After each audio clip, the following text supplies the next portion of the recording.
Top quality और consistent performance के लिए सिर्फ सिल्वर पंप नाम याद रखना। ಕಳೆದ ಒಂದು ವಾರದಿಂದ ಪ್ರಿಯಾಂಕಾ ಖರ್ಗೆ ಅವರು RSS ಅನ್ನು ನಾವು ಅಧಿಕಾರಕ್ಕೆ ಬಂದರೆ ಬ್ಯಾನ್ ಮಾಡ್ತೀವಿ ಅನ್ನೋ ಒಂದು ಹೇಳಿಕೆ ಮೇಲೆ ಚರ್ಚೆಗಳು ವಾದ ವಿವಾದಗಳು ನಡೀತಾ ಇದ್ದಾವೆ.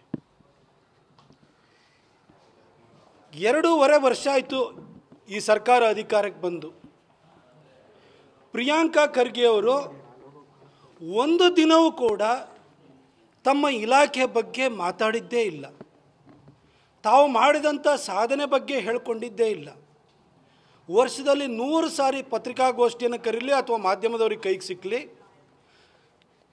BJPಯನ್ನು ಬೈಯುವಂಥದ್ದು, BJP ದಲಿತ ವಿರೋಧಿ ಅಂತ ಹೇಳೋದು, BJP ಸಂವಿಧಾನ ವಿರೋಧಿ ಅಂತ ಹೇಳೋದು, ಅಂಬೇಡ್ಕರ್ ಹೆಸರನ್ನು ಹೇಳಿಕೊಂಡು BJPಯನ್ನು ಹೀಗಳೆಯುವಂಥದ್ದು, RSS ಬಗ್ಗೆ ಅವಾಚ್ಯ ಶಬ್ದಗಳಿಂದ ನಿಲ್ಲಿಸುವಂಥದ್ದು. ಇದು ಬಿಟ್ಟರೆ ಇನ್ನೇನು ಕೂಡ ಅವರ ಬಾಯಿಂದ ಹೊರಗಡೆ ಬರಲ್ಲ.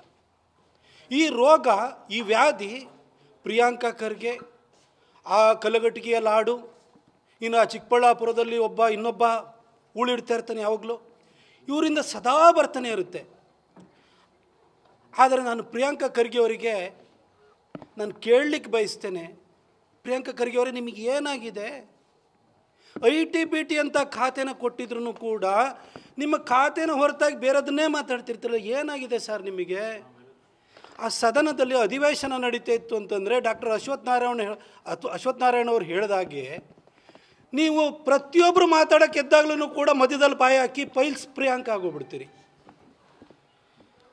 ಅಧಿವೇಶನ ಮುಗಿದಾದ ನಂತರ ಪ್ರತಿನಿತ್ಯನೂ ಕೂಡ ಬೊಬ್ಬೆ ಹೊಡಿತಾ ಕೂಗುಮಾರಿ ಪ್ರಿಯಾಂಕಾ ಆಗಿಬಿಡ್ತೀರಿ, ಕೂಗುಮಾರಿ ಖರ್ಗೆ ಆಗೋಗ್ಬಿಡ್ತೀರಿ. ನೀವು ಸದನದೊಳಗಡೆ ಪೈಲ್ಸ್ ಪ್ರಿಯಾಂಕಾ, ಹೊರಗಡೆ ಬಂದರೆ ಕೂಗುಮಾರಿ ಖರ್ಗೆ ಆಗ್ತೀರಿ. ಯಾಕೆ ಸರ್? ಸರ್ ಏನು ಸರ್ ನೀವು RSSನ್ನು ಬ್ಯಾನ್ ಮಾಡ್ತೀರಿ ಅಂತ?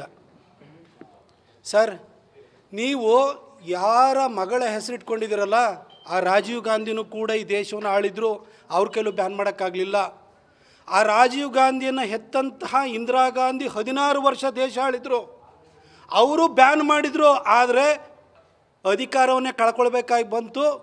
RSS ಮಾತ್ರ ನಿರಂತರವಾಗಿ ತನ್ನ ಸಮಾಜ ಸೇವೆಯನ್ನು ಮುಂದುವರಿಸ್ತಾ ಹೋಯಿತು.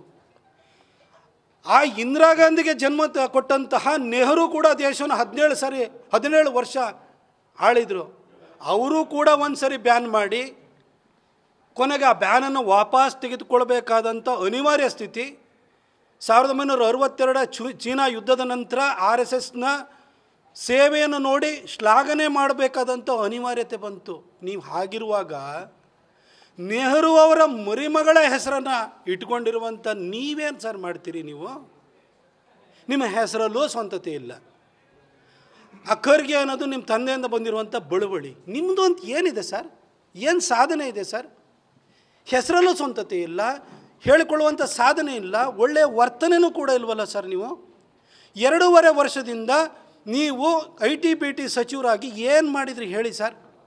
KENS ಟೆಕ್ನಾಲಜಿಯವರು ಮೈಸೂರಿನಲ್ಲಿ ಬಂದು ಸೆಮಿಕಂಡಕ್ಟರ್ ಯೂನಿಟನ್ನು ಮಾಡಬೇಕಿತ್ತು, ಯಾಕೆ ಸರ್ ಹೋದರು? ಕರ್ನಾಟಕದ ಸಾಫ್ಟ್ವೇರ್ ಉತ್ಪನ್ನ ಮತ್ತು ಎಕ್ಸ್ಪೋರ್ಟ್ ಏನಿದೆ ಅದು ಯಾಕಾಗಿ ಹೆಚ್ಚಳ ಆಗ್ತಾ ಇಲ್ಲ? ಯಾಕಾಗಿ ಕಂಪ್ನಿಗಳು ಬೇರೆ ಬೇರೆ ರಾಜ್ಯಗಳಿಗೆ ಹೋಗ್ತಾ ಇದ್ದಾವೆ? ಅಣ್ಣ, ಜಗಳ ಒಂದು ಮಾಡಬೇಡಣ್ಣ.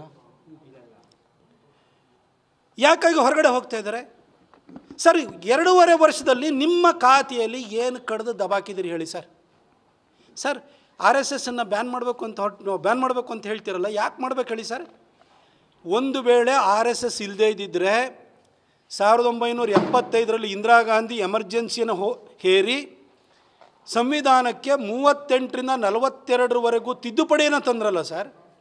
ಒಂದು ವೇಳೆ ಆ ತಿದ್ದುಪಡಿಗಳ ವಿರುದ್ಧವಾಗಿ RSSನ ಸಾವಿರಾರು ಜನ ಕಾರ್ಯಕರ್ತರು ಹೋರಾಟವನ್ನು ಮಾಡಿ 1977ರಲ್ಲಿ ಇಂದಿರಾ ಗಾಂಧಿ ಸರ್ಕಾರವನ್ನು ತೊಲಗಿಸಿ ಜನತಾ ಸರ್ಕಾರ ಬಂದು RSSಸು ತನ್ನ ಹೊಕ್ಕುಳು ಬಳ್ಳಿಯಾಗಿದ್ದಂತಹ ಜನಸಂಘವನ್ನು ಜನತಾ ಪರಿವಾರದ ಜೊತೆ ಸಂವಿಧಾನವನ್ನು ಉಳಿಸೋದಕ್ಕೋಸ್ಕರವಾಗಿ ಮರ್ಜ್ ಮಾಡಿ ಸರ್ಕಾರ ಅಧಿಕಾರಕ್ಕೆ ಬಂದಾದ ನಂತರ ಅಷ್ಟೂ ತಿದ್ದುಪಡಿಗಳನ್ನು ತೆಗೆದುಹಾಕಿ 1971ರಲ್ಲಿ ತಂದಂತಹ ಮೇಂಟೆನೆನ್ಸ್ ಆಫ್ ಇಂಟರ್ನಲ್ ಸೆಕ್ಯೂರಿಟಿ ಆ್ಯಕ್ಟನ್ನು ಕೂಡ 1978ರಲ್ಲಿ ತೆಗೆದುಹಾಕಿ ಅಂಬೇಡ್ಕರ್ ಬರೆದಿರುವಂಥ ಸಂವಿಧಾನವನ್ನು ಪುನರ್ಸ್ಥಾಪನೆಯನ್ನು ಮಾಡಿ ಈ ದೇಶಕ್ಕೆ ಅಂಬೇಡ್ಕರ್ ಸಂವಿಧಾನವನ್ನು ವಾಪಸ್ ಕೊಟ್ಟು ಅಧಿಕಾರವನ್ನು ಕೊಡಲಿಲ್ಲ ಅಂದಿದ್ದರೆ ಇವತ್ತು ನೀವು ಕೈಯಲ್ಲಿ ಹಿಡ್ಕೊಂಡು ನಿಮ್ಮ ರಾಹುಲ್ ಗಾಂಧಿ ಅಲ್ಲಾಡಿಸ್ತಿದ್ರಲ್ಲ, ಆ ಸಂವಿಧಾನ ಇಂದಿರಾ ಗಾಂಧಿ ಸಂವಿಧಾನ ಆಗಿರ್ತೈತೆ ಹೊರತು ಬಾಬಾ ಸಾಹೇಬ್ ಅಂಬೇಡ್ಕರ್ ಬರೆದಂಥ ಸಂವಿಧಾನ ಆಗಿರ್ತಿರಲಿಲ್ಲ.